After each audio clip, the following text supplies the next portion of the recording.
I'm Greg Hunter. Welcome to USAWatchdog.com for the WNW 410, the weekly news wrap up for Friday, November 22nd, 2019. Listen, the impeachment, the sham impeachment, or some people say sham impeachment, basically the coup 2.0 going on. Lies, lies, and more lies by the Democrats, by the mainstream media. I mean, the mainstream media is really, to me, officially turned the corner into propaganda.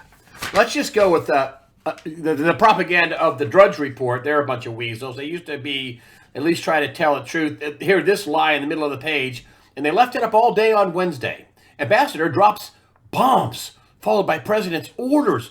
Giuliani followed president's order. Giuliani pushed quid pro quo. Pence knew. Lie, lie, lie, lie, lie, lie, lie. Because Sondland sat in testimony and said he presumed everybody was on the same page. He presumed that people knew. He presumed it was quid pro quo. The next day, did Drudge, the aggregator of now slime and mainstream media junk and propaganda, did it fix their thing? Nope, they just moved it down and repeated all the lies.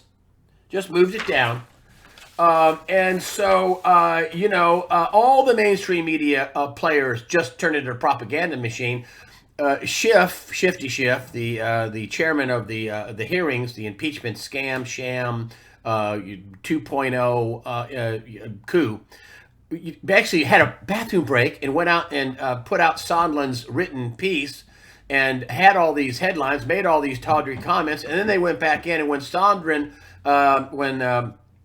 the ambassador testified, Sondland, he refuted everything he said. Under questioning, it was, oh no, I presumed this. I presumed everybody was on the same page. I presumed everybody knew. I presumed it was quid pro quo. The only time that he actually asked the president, hey, Mr. President, what do you want? And the networks could have corrected their thing and could have ran with this, because this kind of blew up his entire testimony. And incidentally, the guy's testimony changed from when it was behind closed doors weeks earlier to now, allegedly because, or reportedly because he's been under constant attack and constant pressure with his businesses and his family and threats and everything else. So, I don't totally blame the poor guy being, strong-armed in doing this, but he should tell the truth. But here's what Ambassador Sondland said. This is. I want to say this for you. This is what the weasel media did. So here's what he actually said. The media could have ran with this. I heard him say this. This was him testifying in front of the sham impeachment hearing with Schiff at the helm. And he says, on September 9, 2019, I asked the president, what do you want from Ukraine? He actually says this. You can't hardly find this on the internet unless it's on the alt media. What do you want from Ukraine? The president responded, nothing. There's no quid pro quo. The president repeated, there's no quid pro quo multiple times. This was a very short call, and I recall the president was in a bad mood, he testified. He added the president wanted them to do the right thing. Do what Zelensky ran on. Do what he ran on. I don't want anything. No quid pro quo. Just have them do the right thing. Woo! That pretty much blows up that day of testimony, right? As every testimony day has been blown to smithereens every day.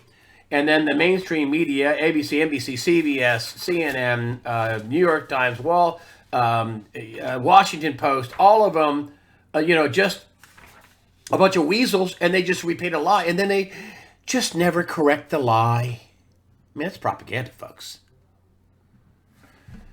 Here we have CBS, they put it on, but here's how they did it. They did it with Trump coming out and reading the quote, because that's the only way Trump's going to get this on the air. And what they do is they diminish Donald Trump from, he's reading. He waited till he heard what he needed to hear. He heard that he was exonerated.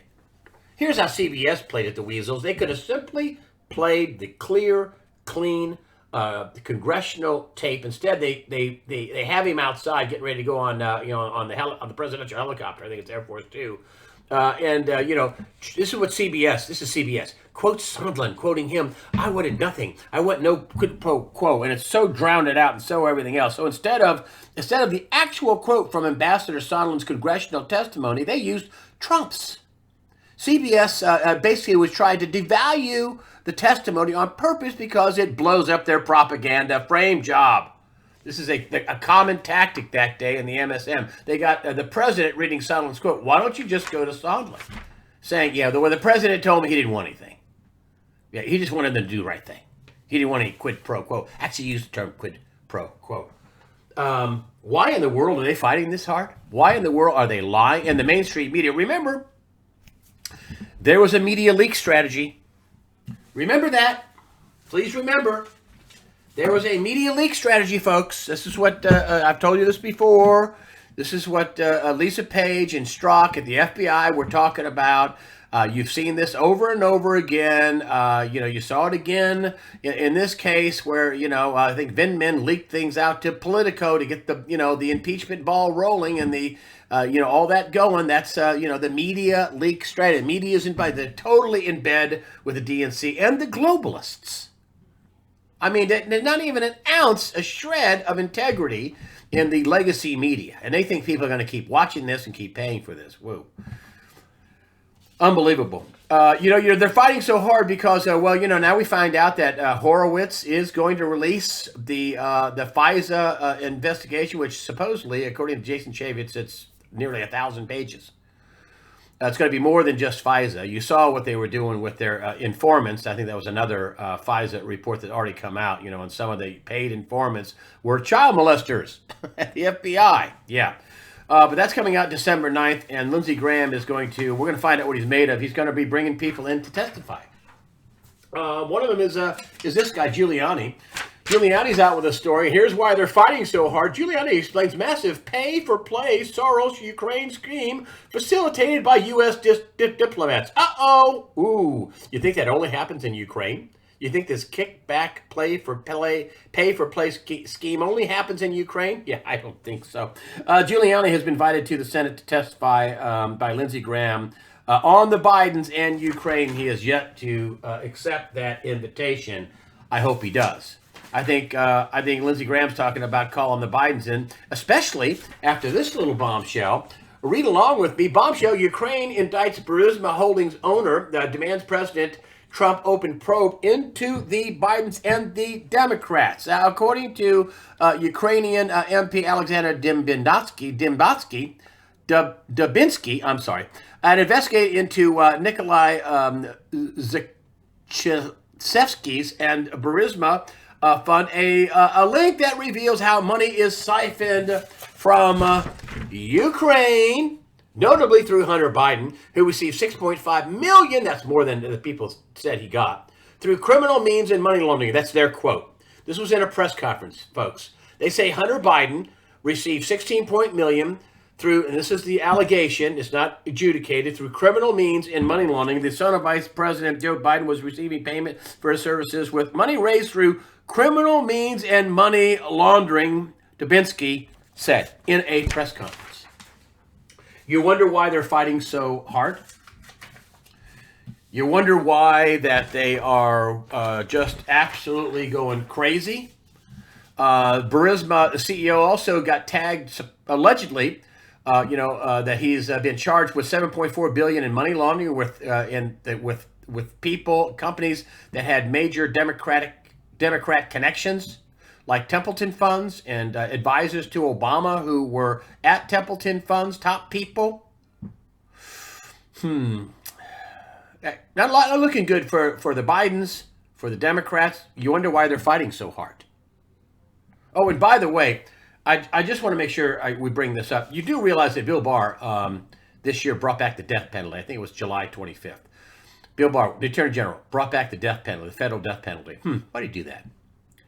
You wonder why the Democrats are fighting so hard? I mean, and the media, too. Because they're involved. The media and their bosses are part of the leak strategy.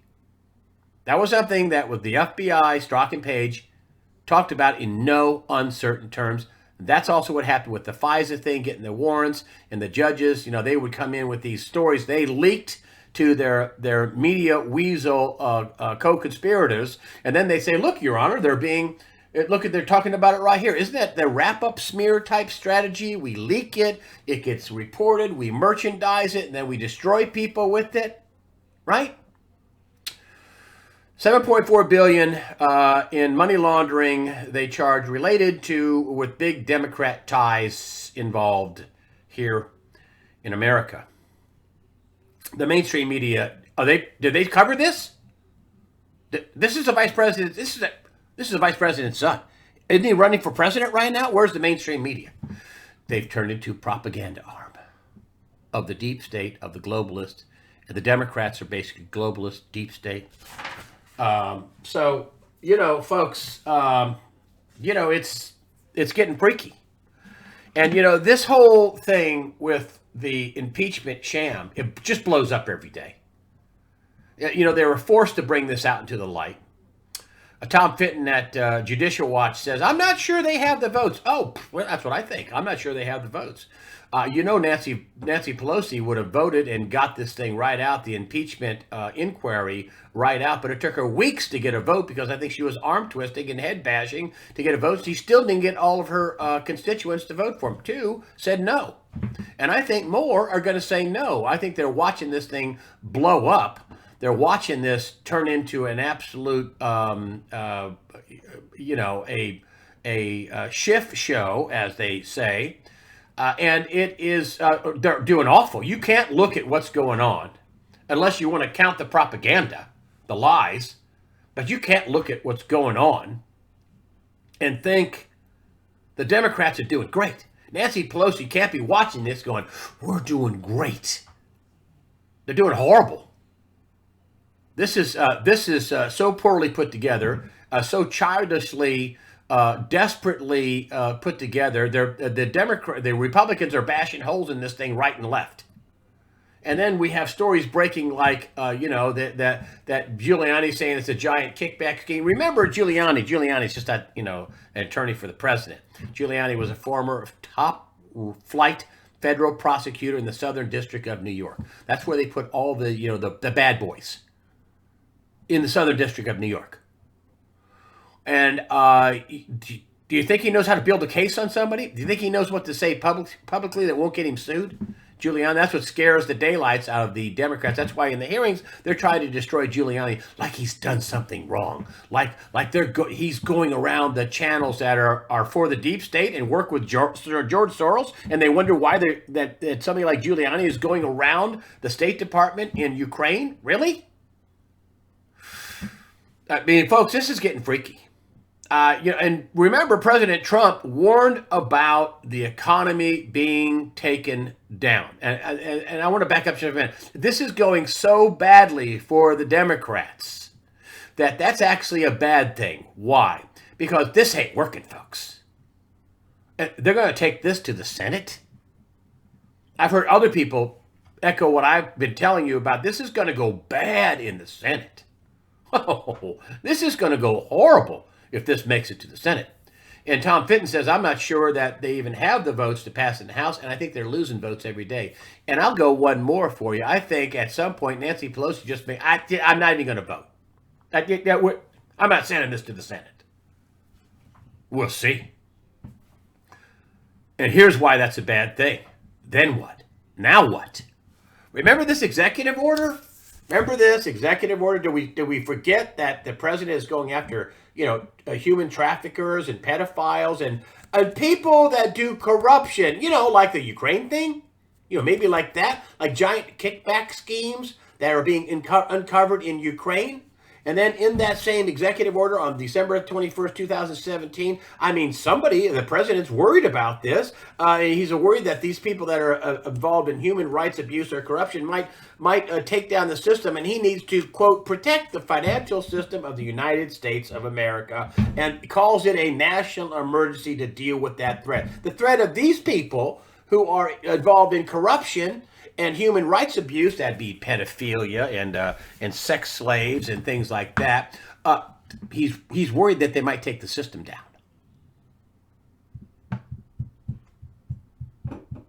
And the system's pretty weak. I mean, you got the Federal Reserve pumping out $60 billion a month.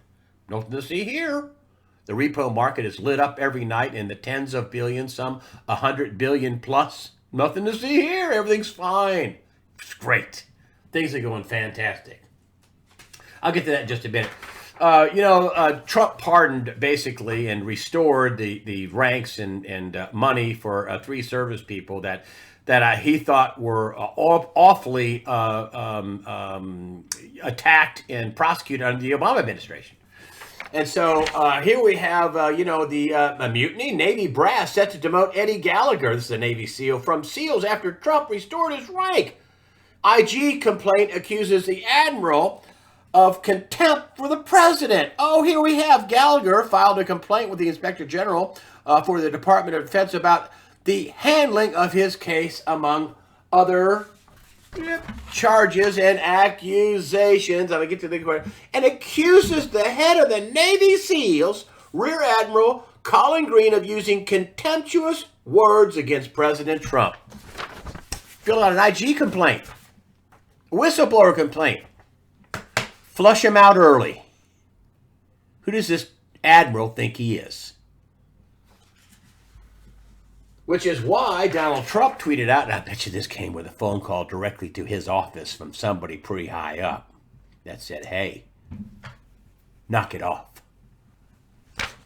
President Donald Trump tweets out to the world at Real Donald Trump, Navy will not be taking away warfighter and Navy SEAL Eddie Gallagher's trident PIM. This case was handled very badly from the beginning. Get back to business. You don't think somebody called over to the Pentagon, talked to the Navy? A lot of deep staters. Now, Obama did a lot of damage. He did a lot of damage. You haven't heard the end for this admiral. Expect him to retire suddenly. So, in the economic realm, besides the $60 billion a month that nobody wants to talk about, they don't even going to call it QE. It's just, some money, some stuff they're doing. And here we have, you heard about the House and the Senate voted to basically back Hong Kong. Woo! The Red Chinese, the guys that have a dictator for life as their president, Xi Jinping, they harvest the organs of dissidents. They have concentration camps. There's no freedom of speech. There are no rights. And you live for the state, and you're nothing but one of their subjects, and you'll shut up and do what they say. Funny, I don't know how any American company will do business over there. I think they're going to start building iPhones here in America, and maybe that might be a good idea. Maybe they should be building Chevys here in America. Mary Barra, you idiot. A GM. Red Horse is at the edge of the precipice as China threatens the U.S. with revenge, that's their word, for siding with the Hong Kong protesters. Why does Hong Kong matter? Well, China only has, 2.3 billion people, and, unrest starts happening, and they don't have enough soldiers. They don't have enough people on their side to stop a total uprising from going on in China when you have that many people. And maybe the military might get involved on the side of the people. So they got to nip that in the bud. So here we have China is warning the U.S. to rein in the horse at the edge of the precipice as the conflict between our two nations threatens to... Hold on, I want to read this all. I want you to get all this. This is from the communist Red Chinese, where they give no rights to anybody, and they have social credit scoring, where if you don't do the right thing, you live in a van by the river. Out of control. Spin out of control this week. The Senate and the House Representatives both passed the Hong Kong Human Rights Democracy Act of 2019, and this new law is essentially a public declaration that the U.S. government fully supports the protesters in Hong Kong. Can you imagine Trump vetoing that? He's not. He won't. There's no way. There's going to be no trade deal. I doubt it. The Chinese are already, Chinese officials are joking, hey, Americans shouldn't, be buying any bigger tractors until, this is what they said, until we get a trade deal. Yeah, well, the people in China better worry about starving because you can't source all this food from other parts of the world. So that's not going well. And I think the whole trade thing, we only export 150 or so billion to China. You know, China's also angry because we have the USMCA, which I know it's not a perfect bill and there's lots of problems, but that does cut off China from exporting to Canada and Mexico, and then flood the U.S. with their products and really skirt everything. I want to get back to this repo thing. And listen, nobody's talking about it. Not CNBC, not MSNBC, not Fox Business. Really, basically nobody. And when they do talk about it, it's like, what? It's okay. I mean, we have a problem in the repo market. That's the market where banks borrow money overnight. And some banks loan to other banks, and that's what the overnight rate, the Fed funds rate, it's the overnight rate. It's that good money. I mean, 1.5%, 1.75%, whatever, somewhere in that range that you can make, 1% overnight. Wow, it's a lot. And so, but the banks aren't loaning money. And people wanted me to talk about this. And one of the best people that really understands this, well, a lot of people understand it, but Martin Armstrong gets it. And he's been a guest on this show. And this is from his website. I'm quoting Martin Armstrong. And this is about the ongoing repo crisis. The crisis in liquidity is not that American bankers will not lend to Europe, because the European banking crisis, banks just don't trust banks. So liquidity is that American bankers will not lend to Europe. They don't like the quality of the collateral. This is the same thing that happened in 2008. They won't lend to Europe because the European banking crisis, banks do not trust banks. Here's the thing in red letters, folks. Heads up, and this is what I've been harping on. This is Martin Armstrong. We didn't talk about this. He came up with this on his own, and so did I. Nobody knows who will be standing after the failure at Deutsche Bank. It's going to fail, according to Martin Armstrong. The only question is when. The Fed has had to step in to be the neutral lender, not because of a crisis in the USA, but because of the collapse in confidence in Europe's banking system as a whole. Stay alert. This is just getting started. I remember not too many months ago, they were talking about cutting rates, and Powell was saying, well, because of external forces. You think it might be because of Deutsche Bank, which is somewhere in the mid-sevens? It got all the way down to 644, and boom, it popped right off. That was a magic number that Nenner said at 640, it would go to zero. If it hit 640, it's going to dinner. I'm talking about the geopolitical and economic psychoanalyst Charles Nenner. He's renowned. And isn't that funny? He said it would be 640. His charts say, and at 644, it bounced off. They sent it back up. Well, listen, folks, I want you to suck this in. Lehman Brothers is like a little kiosk in the mall compared to Deutsche Bank in the world, okay? I mean, it is orders of magnitude bigger than Lehman Brothers. And they're sitting on nearly 50 trillion in derivatives. Oh, yeah, everybody's going to be made whole. Yeah, Germany's going to be able to ride in and make everybody whole. Not. Germany's economy is $3.7 trillion a year in one bank, Deutsche Bank. We're not even talking about Commerce Bank. You think that domino would fall too? One bank, nearly 50 trillion, and Martin Armstrong says nobody knows who will be standing after a failure at Deutsche Bank. It's going to fail.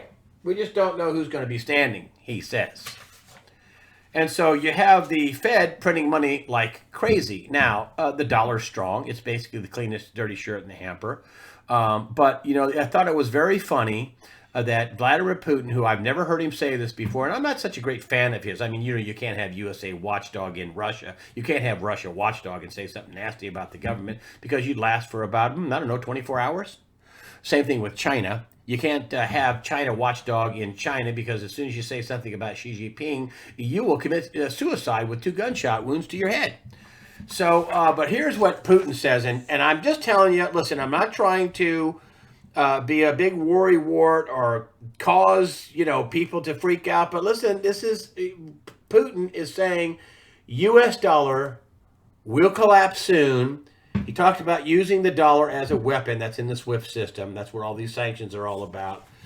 he was the one, and I've been doing this for a while now. I can't hardly believe it's been over 10 years. But just before 9/11/12, the Benghazi incident, what was Putin out saying just before then? When you pay terrorists, something to the effect, I'm paraphrasing, but it's close. When you pay terrorists to do your bidding, it can blow up in your face. And Shazam, we had 9/11/12, where Ambassador Stevens was murdered and some other people were murdered. And they had a big, 13-hour, blowout gun battle at the embassy in Benghazi and the annex. He said that a couple of weeks before. And here we are again. Vladimir Putin. Heads up, folks. He was part of the KGB at one time. Yep. Yes, the U.S. dollar will collapse soon.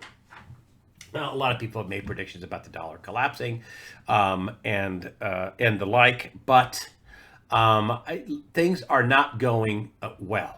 I mean, and the whole China thing, we have China reneging on trade deals. Back in May, the president said, we had a deal and China reneged on it. And I got to wonder if China's not like, well, let's just let this thing play out with the deep state, and we'll get somebody else in there, and the deep state and the Democrats will poison him. And there are reports of the president being reported, but the president says it's not true.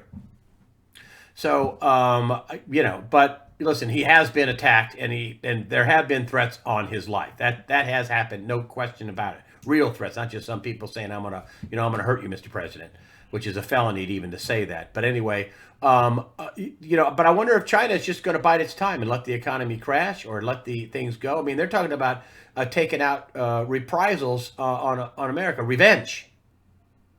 And, they still hold about $1 trillion or so U.S. bonds. Could they just wake up one day and sell them all? I mean, we'd have to liquefy that, and they make it public. We're selling them, and U.S. is buying them. Man, the dollar would collapse. Listen, we're in uncharted territory. Up is down, down is up, good is evil, evil is good. That's from the Bible. And so, folks, I mean, this is just the stuff I can source. And so I want you to be careful. I appreciate your donations. I appreciate your comments. That helps us out, especially with YouTube demonetizing my videos. Every time now my videos are demonetized. And then, sometimes later, not every time, but almost every time. And then sometime in a few hours or 25 hours or 30 hours, and then I finally get monetization where I can make some money. And when I say demonetize, you'll see commercials. There'll be one guy said, hey, I went on your site and there was an hour commercial for a 20-minute video. He had to wait through an hour commercial for a 20-minute video. Now, most people skip through that kind of stuff. And if you skip through it, of course, I don't get paid. But anyway, some people are actually, the 1 and 2 and 3 minute commercials. Some people tell me that I'm watching them.